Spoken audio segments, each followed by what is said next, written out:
கம்முன்னு இருக்க வேண்டிய இடத்துல கம்முன்னு இருக்கணும், கும்முன்னு இருக்க வேண்டிய இடத்துல கும்முன்னு இருக்கணும். இது யார் சொல்றது? திரு விஜய் அவர்கள். அரசியல் அப்படி இருக்க முடியுமானே?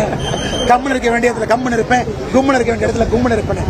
திரு விஜய் அவங்ககிட்ட கேளுங்க, ஐயா கம்முன்னு இருங்க, கும்முன்னு இருங்க, பேச வேண்டிய இடத்துல பேசுங்கன்னு நீங்க விஜய்கிட்ட சொன்னாவே நல்ல அரசியல்வாதியாக வருவாங்க. இவ்வளவு பிரச்சனை நடக்குது, இவ்வளவு சண்டைகள் நடக்குது. நான் பேசவே மாட்டேன், நான் வேடிக்கை மட்டும் பார்ப்பேன்னா உங்களை நம்பி எப்படி மக்கள் ஆட்சி பொறுப்பு கொடுப்பாங்க? தப்பா தப்புன்னு சொல்லுங்க, சரியா சரின்னு சொல்லுங்க. ரோட்டுக்கு இந்த பக்கம் இருங்க அல்லது ரோட்டுக்கு இந்த பக்கம் இருங்க, நடுவில் நின்னா எப்படிங்க ஐயா? வண்டி நடுவில் தானே வரும். அதனால திரு விஜய் அவர்கள் நியாயப்படி மக்களுடைய உணர்வு இன்னைக்கு எந்த பக்கம் இருக்கு? திருப்பரங்குன்றத்திலே தீபம் ஏற்றப்பட வேண்டும் என்று இருக்கிறது. அவங்களுடைய ஆதரவு எந்த பக்கம் இருக்கணும்? நான் பேசவே மாட்டேன்னா அது எந்த விதமான அரசியல்? நான் தமிழ்நாட்டில் தொடர்ந்து சொல்றது, விஜய் அரசியல் இருக்கட்டும், அவர் சித்தாந்தத்தை சொல்லட்டும், மக்கள் ஓட்டு போட்டு முடிவெடுக்கட்டும். அப்படி இருக்கும் பொழுது எனக்கு ஒரு விஷயம் நான் பேசுவேன், ஒரு விஷயம் நான் பேச மாட்டேன்னா இதே விஜய் அவர்கள் புதுச்சேரிக்கு வந்தார்.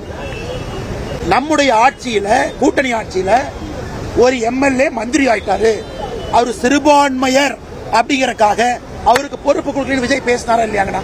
பேசினாரா இல்லையா? அன்னைக்கு சிறுபான்மையர் பேசின விஜய் திருப்பரங்குன்றத்தில் பெரும்பான்மையருக்கு ஏன் பேசல?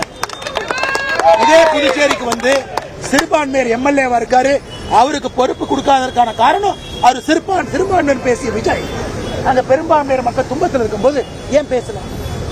பாண்டிச்சேரி மக்களும் விஜயை பார்த்துட்டு இருக்காங்க, பாண்டிச்சேரி மக்களுக்கு உண்மை தெரியும்.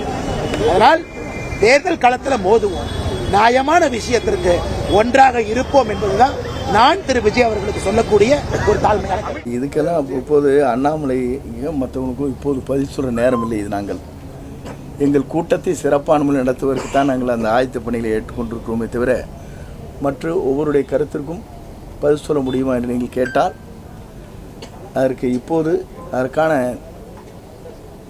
நிலையில் நாளை நடைபெறுகிற நிகழ்ச்சியிலே தான் நாங்கள் அக்கறை எடுத்துக் கொண்டிருக்கிறோம். தலைவர் சொன்ன டயலாக் இருக்குல்ல, அது யாருக்கு பொருந்தமோ இல்லையோ, நண்பர் அண்ணாமலைக்கு பொருந்தும். அவர் கம்முன்னு இருக்க வேண்டிய இடத்துல கம்முன்னு இருந்திருந்தா அவர் இருக்க வேண்டிய இடத்துல இன்னும் தொடர்ந்து இருந்திருப்பாரு. அதனால எங்க கட்சி தலைவர் எப்ப எது பேசணும்னு அவர் சொல்ல தேவையில்லை, எங்க தலைவருக்கு நல்லாவே தெரியும். பிளே ஸ்டோர் மற்றும் ஆப் ஸ்டோரில் இருந்து பாலிமர் செயலியை QR கோடு மூலம் பதிவிறக்கம் செய்யுங்கள். செய்திகளை உடனுக்குடன் பெறுங்கள்.